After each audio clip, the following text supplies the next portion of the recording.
Horlama, toplumda pek önemsenmeyen ve çoğu zaman normal kabul edilen ama aslında ciddi sağlık sorunlarına neden olabilen bir problemdir.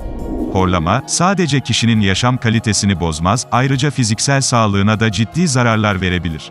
Horlama sürecinde kişinin solunum sistemi görevini tam olarak yapamadığı için zaman içinde inme, depresyon, kalp sağlığı sorunları, baş ağrısı ve reflü gibi pek çok sağlık sorunu gelişebilir. Horlama, ağzın anatomisi ve sinüsler, alkol tüketimi, alerji, soğuk algınlığı ve kilo gibi birçok faktörden kaynaklanabilir. Türüne göre çeşitli tedavi yöntemleri vardır ancak, önlem alınmazsa hayati tehlike riski oluşturabilir.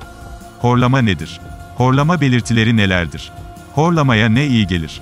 İşte tüm detaylar. Sağlığınız için doğanın sırlarını keşfetmek ister misiniz? Cevabınız evet ise, kanalımıza abone olup bildirim zilini açmayı unutmayın. Horlama, birçok insanın her gün yaşadığı çok can sıkıcı bir problemdir. Horlayan kişi için büyük bir problem olduğu gibi, aynı yatağı ve aynı odayı paylaşan kişiler için de, muhtemelen daha fazla huzursuzluk verici bir durumdur. Horlama uyku kalitesini ve genel sağlığı ciddi şekilde etkileyen bir sağlık sorunudur. Horlama nedir? Uyku boyunca solunum yolu boşluğunun, ağız ve boğaz bölgesindeki yumuşak dokuların gevşemesi nedeniyle meydana gelen nefes yolu daralması, hava akım hızını arttırır. Üst solunum yollarındaki kasların gerginliğinin azalması sonucunda, dilin arkaya kayarak diğer gevşek dokularla beraber titreşime yol açması, horlama sesinin çıkmasına neden olur. Erkeklerin yaklaşık 1/3'inin, kadınların ise yaklaşık 1/5'inin horlama alışkanlığı olduğu bildirilmektedir. Horlama nedenleri: ağız anatomisi ve aşırı kilo. Düşük, kalın ve yumuşak bir damağın olması, büyük bademcikler veya geniz eti solunum yolunu daraltabilir. Özellikle fazla kilolu kişiler, boğazın arka tarafında aşırı yağ birikmesi sonucu, solunum yollarını daraltabilecek ekstra dokulara sahip olabilir. Alkol tüketimi. Çok fazla alkol tüketmek, boğaz kaslarını gevşeterek solunum yolu tıkanıklığına karşı doğal savunmayı azaltır. Burun problemleri.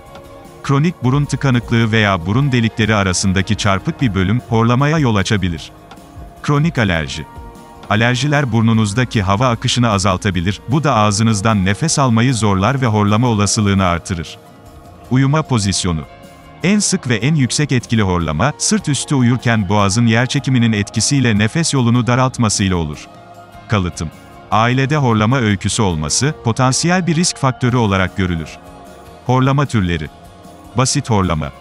Uykuda ara sıra meydana gelen tıkanmalar, zararsızdır ve yetişkinlerde oldukça yaygındır. Az sayıda nefes tıkanmasının oluşturduğu bu horlamalara, basit horlamalar denir. Kronikleşmiş horlama. Sıklıkla her gece olan horlamalardır. Horlamanın derecesi fazlaysa sorunun adı artık horlama değil, tıkayıcı uyku apnesi sendromudur. Tıkayıcı uyku apnesi sendromu. Uyku sırasında tekrarlayan solunum durmalarıyla bağlantılı olup, oksijen yetersizliği ve uyku bölünmelerine neden olan, hayati risk taşıyan ve vücut sistemini ilgilendiren ciddi bir hastalıktır. Uyku sırasında üst nefes yollarında tıkanmalar, daralmalar neticesinde oluşur. Yumuşak damağa, küçük dile, yutağa ve dile ait kaslar gevşediğinde, nefes alırken nefes daralır ve bir süre için solunum durur. Solunumun durması sırasında kandaki oksijen miktarı azalır, beyin bu azalmayı algılar ve uyku derinliğini azaltarak, hava yolunun tekrar açılmasını sağlamaya çalışır. Horlama belirtileri.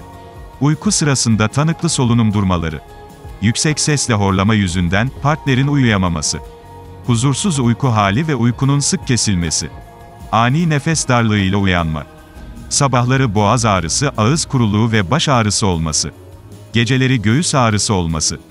Gündüz uykusuzluk ve yorgunluk hali. Konsantrasyon bozukluğu. Yüksek tansiyon.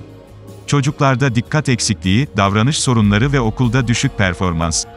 Horlama problemini çözmek için, birçok kişi çoğu zaman birçok ilaçlara başvurmaktadır. Ancak, bu her zaman tek başına problemi çözmeye yetmez. Horlama probleminizi sonsuza kadar çözecek, basit ev yapımı doğal bir tarifimiz var. Horlamaya ne iyi gelir?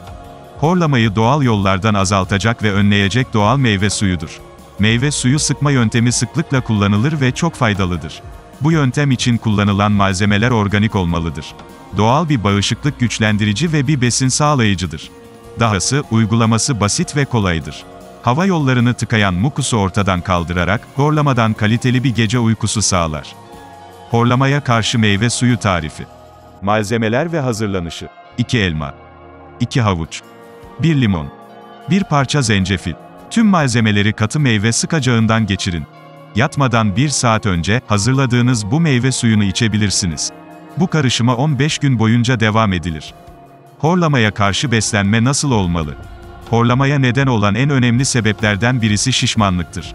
Bu nedenle, yatağa gitmeden önce şu yiyeceklerden kaçınılması önerilir. Kızarmış gıdalardan uzak durulmalı. İşlenmiş gıdalar tüketilmemeli. Sindirimi zor süt ürünlerinden kaçınılmalı.